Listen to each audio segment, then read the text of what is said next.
मतलब आप हिस्ट्री लेते हुए, ये इसलिए हम आपको कुछ चीजें बार बार रिपीट होंगी, तो मैं इसलिए क्या करता हूं कि आपके जहन में चीजें बैठ जाएं। अब वापस आ जाएं जी आप।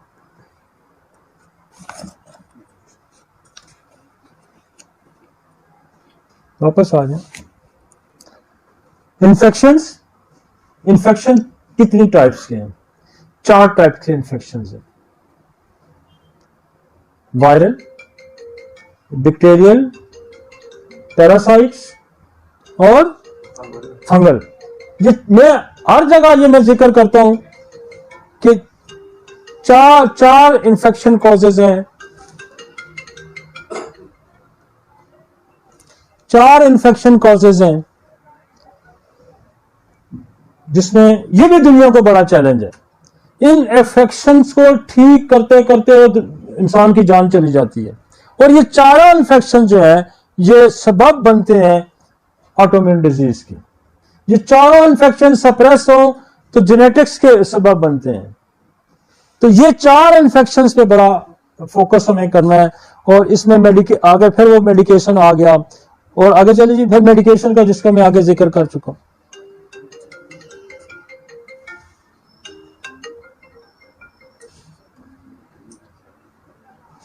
तो रिस्क फैक्टर क्या कहता है कि मोस्ट कॉमनली, ऊपर करें जी, ऊपर करें।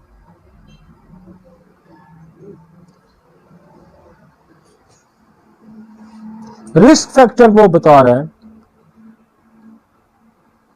इससे पीछे है रिस्क फैक्टर। सेक्स में most commonly woman,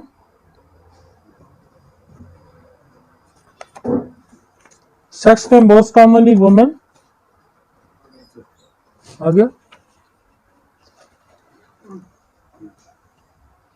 as, it is a commonly dispose between the 15 से 45 साल।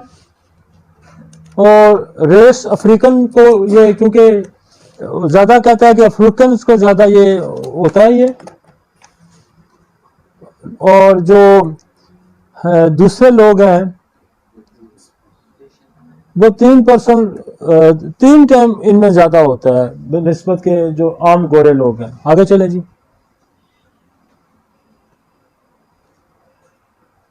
अब नॉर्मल पे आ जाए, उस पर ले आए मुझे, अगली स्लाइड पे आए। हाँ जी। अब वो कहता है कि SLE, इसके जैसे मैंने आगे आपको बताया कि इन्फेक्शन फैक्टर कौन कौन से हैं, कौन कौन से मेन कॉजेज हैं। बैक्टीरियल इन्फेक्शियस डिजीज में वायरसेस, जहां उसने कुछ वायरसेस लिखे हैं, लेकिन वायरसेस और भी हो सकते हैं। यहां कुछ वायरस लिखे हैं, वायरसेस और भी हो सकते हैं। मसलन HERVS वायरस है, EBV वायरस है, PVB वायरस है, साइटोमेगाली वायरस है, और HIV वायरस है, एड्स का जो वायरस है। अब वायरस जो है हेपेटाइटिस C का भी हो सकता है, हेपेटाइटिस B का भी हो सकता है, एनी टाइप ऑफ वायरस भी हो सकता है। लेकिन आपके लिए एक इंडिकेशन है कि ये वायरस, उनकी अपनी स्टडी है कि ये वायरस है, लेकिन वायरस हमने अपनी प्रैक्टिस में देखा है कि बेशुमार वायरस हो सकते हैं। अब बैक्टीरिया जो है वो मोस्ट कॉमनली, स्पेशली लूपस में, SLE में जो बैक्टीरिया बहुत कॉमन आया है वो तो एक तो ट्यूबरकुलोसिस है, TB। और मैं आपको कई जमानों से ये कह रहा हूं कि कई जमानों से मैं ये बात कर रहा हूं कि TB जो है वो बहुत सारी बीमारियों की वजह है। TB आपके इम्यून सिस्टम को डिस्ट्रॉय कर देती है। TB और TB का ट्रीटमेंट, जो TB की दवाइयां हैं वो भी बहुत ज्यादा इफेक्टिव है। और हमने ट्यूबरकुलोसिस के लिए तो मैंने बहुत काम किया है, बहुत बेतहाशा काम किया, और इस पे हमने बड़े डिटेल लेक्चर्स भी किए। मेरे साथ डॉक्टर शहजाद होता था, वो जो TB अस्पताल शामली का वो हेड था, तो उसके साथ भी मिल भी हमने बड़ा काम किया। TB बहुत सारे इन्फेक्शन का बड़ा काज है।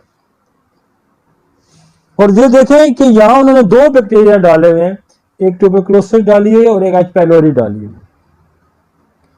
एच पाइलोरी जो है बेसिकली स्टमक का बैक्टीरिया है, जैसे मैंने अभी भी आपको एक केस का जिक्र किया। और एच पाइलोरी का भी जो जो क्या नाम है, इसका जो नसोड्स है, इसको भी पाकिस्तान में, या वैसे तो ये बन गया था लेकिन इसको हमने इंट्रोड्यूस करवाया आज से 5-6 साल पहले, और इससे बेशुमार लोगों ने बहुत अच्छे, ये स्टमक का कैंसर भी पैदा करता है और ये ऑटोइम्यून डिजीज भी पैदा कर सकता है। जिस बंदे को एच पाइलोरी पॉजिटिव है, उसका आप अगर उसका निसोड उसका यूज करते हैं तो वो न सिर्फ उसका एच पाइलोरी ठीक होगा बल्कि उसके अंदर कोई ऑटोइम्यून डिजीज है तो उसको भी ठीक करेगा। पैरासाइट्स, अच्छा ये जो पैरासाइट जो चीज है ना, ये भी पैरासाइट क्या है कि वो कोई बाहर से चीज आके आपके जिस्म को खाना शुरू कर दे, आपका जिस्म उसका खुराक बन दे। ठीक है, जैसे मैंने पीछे हमारा अपना, वैसे हमारा वो वीकली भी एक प्रोग्राम चल रहा होता है, उसमें भी मैंने एक मेडिसिन आ गई थी स्टेफिस एगेरिया, तो उस पर मैंने कुछ बोला, तो मैं कह रही ये एंटी पैरासाइट है। कोई भी बैरूनी चीज आपके जिस्म पे आके आपके जिस्म को खाना शुरू कर दे या आपके अंदर मसाइल पैदा करे, दैट इज द पैरासाइट। अब पैरासाइट क्या होते हैं कि इसने लिखा है हेलमिंथ डिजीज। हेलमिंथ डिजीज क्या है? हेलमिंथ डिजीज क्या है? जो पेट के कीड़ों की वजह से होती है। हेलमिंथ मीन्स पेट के कीड़े, दिस इज पैरासाइट, ये भी पैरासाइट है। हमारे पास सबसे ज्यादा अच्छी मेडिसिन है पैरासाइट्स की।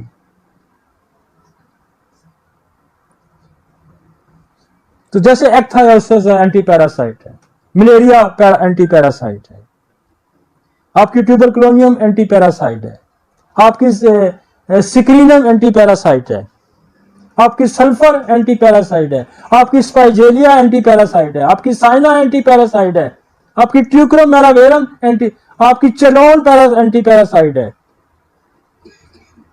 तो आपके पास कल्केरिया कार्ड एंटी पैरासाइट है।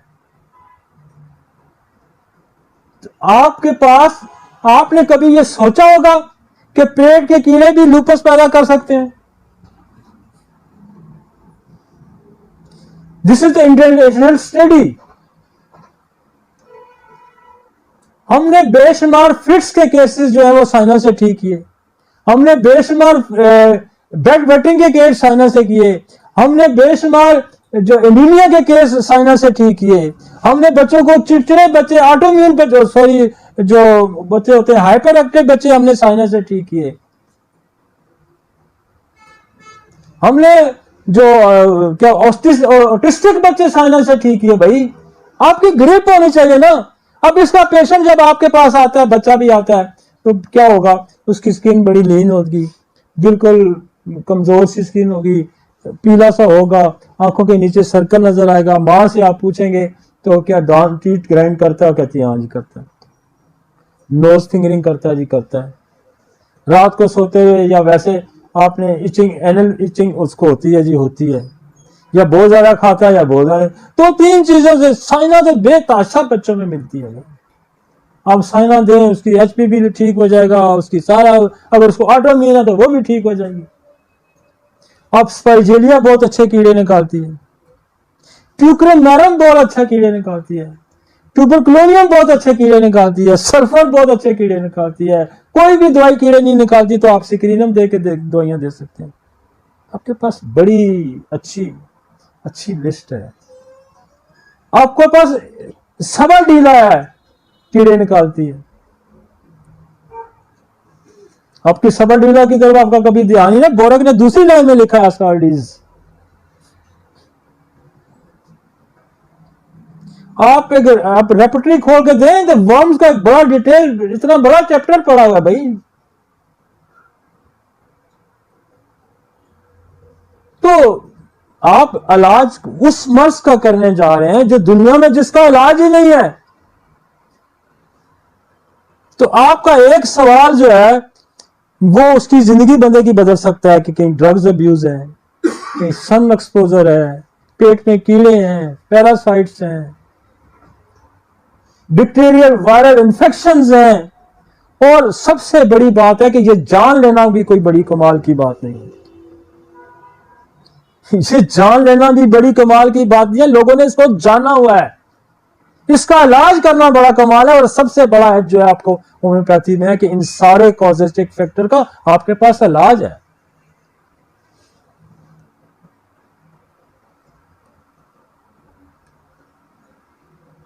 पैरासाइट, एक पैरासाइट देखे ना, पेट के अंदर कितने पैरासाइट्स हैं और कितनी दवाइयां हैं आपके पास। फ्लेक्स मास है, यूज करते हैं लोग, सेंटोनाइन यूज करते हैं लोग, लेकिन हम तो 2 दवाइयां कसरत से यूज करते हैं, बहुत कसरत से। वही बड़ी मजे की है, साइनार ट्यूक्रम, साइनार ट्यूक्रम। मेरे पास तो बेज ट्यूबर के साथ ट्यूबर लगाए और साइनार ट्यूक्रम देते हैं, कोई फंस जाए तो सांस से क्रीम लगाए। ये 2 ही 80-90% केसेस फारग कर देती है। टॉप पे साइना है और ट्यूक्रम एरम भी उसके बाद उसका नंबर आता है। उसके बाद देखें जो पैरासाइट्स में आपके पास टॉक्सोप्लाज्मा है,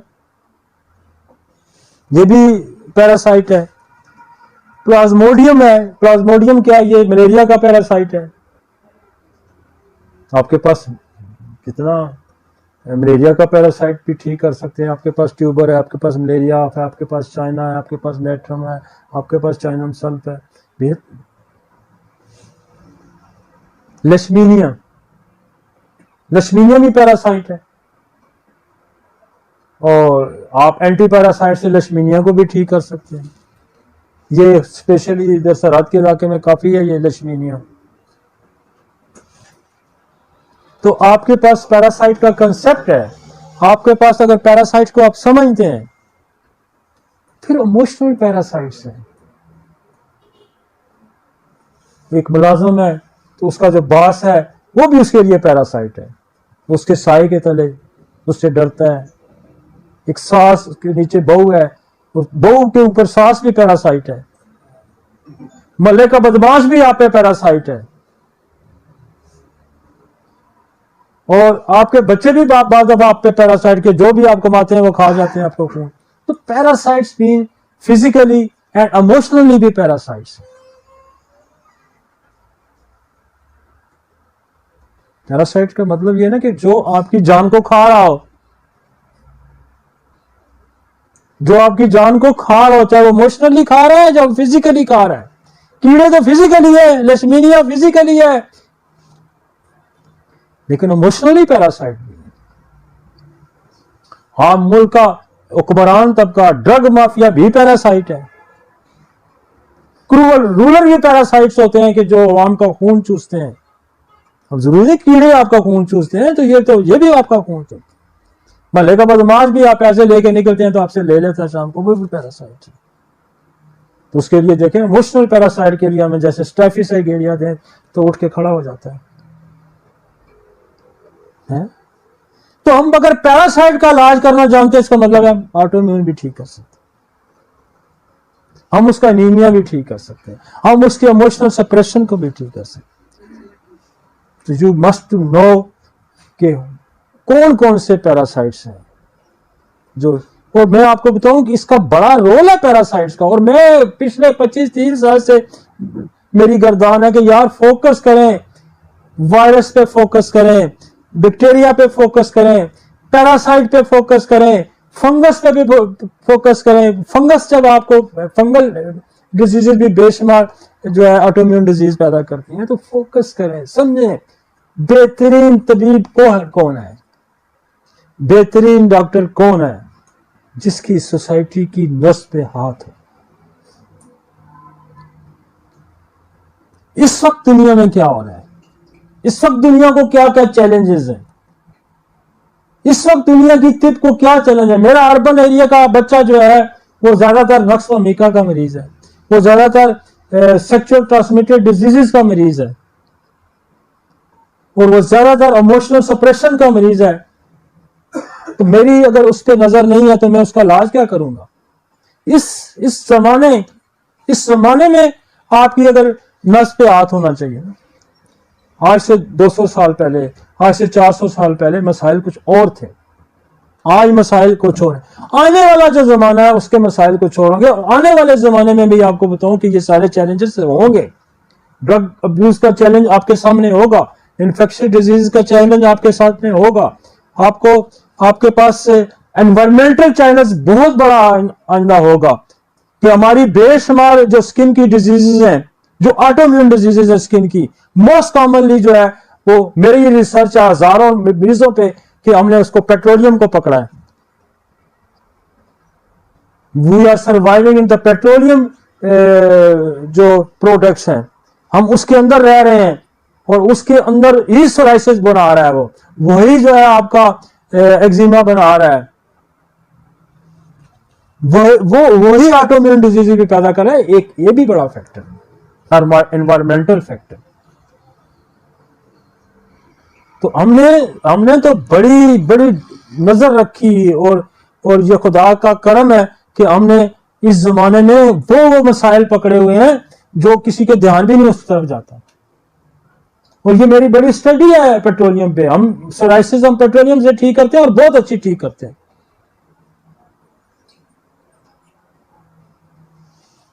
अब इसलिए अब वो दुनिया में इस पे सारी जो मॉडर्न जो सोसाइटीज है वो इस पेट्रोल को खत्म करने के इसीलिए चक्कर में है कि ये बेशुमार मसाइल कम है। ये आपकी ओजोन को ये कम कर रहा है, ओजोन की लेयर को उड़ा रहा है। तो अब वो कह रहे हैं कि इलेक्ट्रिक पे गाड़ियों को लेके आए, पेट्रोल पे से हटाएं। इसकी जो पोल्यूशन का बहुत बड़ी वजह ये है। ठीक हो गया जी? एसएलई समझ आ रही है कुछ? असल में मैं साथ साथ दवाइयों की भी मैंने लिस्ट एक रखी हुई आगे, लेकिन दवाइयों में यहाँ साथ साथ भी बोली जा रही हूँ कि आपको ज्यादा समझ आएगी कि मैं इसके साथ साथ आपको।